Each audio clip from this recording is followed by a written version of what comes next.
Nakapaghain na rin si Doc Willie Ong ng kanyang Certificate of Candidacy sa pagkasenador sa pamamagitan ng kanyang asawa. Maliban naman kay Ong, nagsumite na rin ng COC ang ilang senatorial candidates ng PDP laban. Ang update ng sitwasyon sa tanggapan ng COMELEC alamin sa Sentro ng Balita ni Bien Manalo live. Tama ka dyan, Angelique. Ilan pang kilalang personalidad sa politika ang naghain na ng kanilang Certificate of Candidacy para sa pagkasenador sa ikatlong araw yan ng COC filing. Buena mano ang One Aguila Party List na naghain ng kanilang Certificate of Nomination and Acceptance o CONA dakong alas 9:30 kaninang umaga. Nariyan din ang Solo Parent Working for Economic Rights and Other Thrusts for Equality o Swerte Party List na magsusulong ng mga programa at batas para sa mga solo parent. Nagsumite rin ang kanyang COC bilang first nominee ng FPJ Panday Bayanihan Party List ang anak ni Senador Grace Poe na si Brian Paulia Manzares.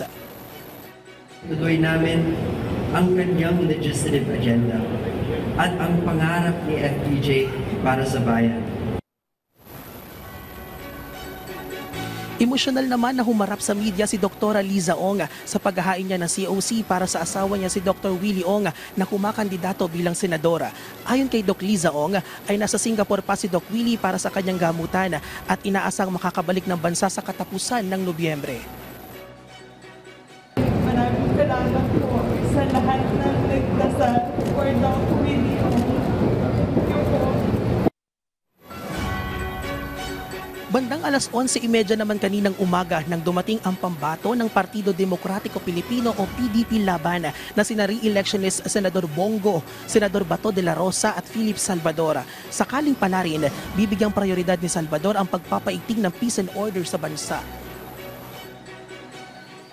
Palalakasin ko ang ating ahensya ng pagpapatupad ng batas upang matiyak ang kaligtasan ng publiko tulad ng pagdadagdag ng budget para sa modernization ng ating mga kapulisan at kasundaluhan. Ipagpapatuloy naman ni re-election ni Senador Bato de la Rosa ang paglaban sa iligal na droga sa bansa sakaling muli siyang mahalal bilang senador. Doon po ako mag-focus. Public order, I will continue my fight against illegal drugs and criminality, and for national defense and security, we will situate that our national defense posture should be credible enough. Patuloy na pagsusulong ng mga programa at batas na magpapalakas naman sa healthcare system ng Pilipinas. Iyan ang pangako ni re-election ni Senador Bongo sakaling muling maluklok sa Senado. Kaya hindi ko ako nagkakamali na the more we should invest sa ating healthcare system.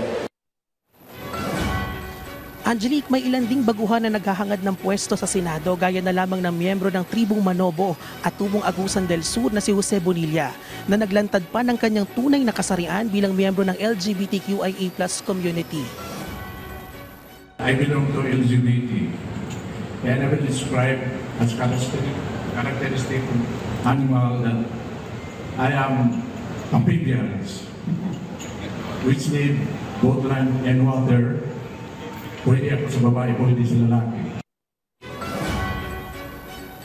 Angelique, ayon naman sa tagapagsalita ng pamilya Ong ay tiwala at kumpiyansa si Doc Willie Ong at hindi magiging hadlang ang kanyang sakit para sa kanyang pangangampanya. Gagamitin din niya ang malakas niyang presensya para sa pangangampanya. Angelique, sa ngayon ay patuloy tayong nakaantabay at nag-aabang kung sino pa ang maghahain ng Certificate of Candidacy ngayong ikatlong araw ng COC filing. Angelique. Okay, maraming salamat sa iyo, Bien Manalo.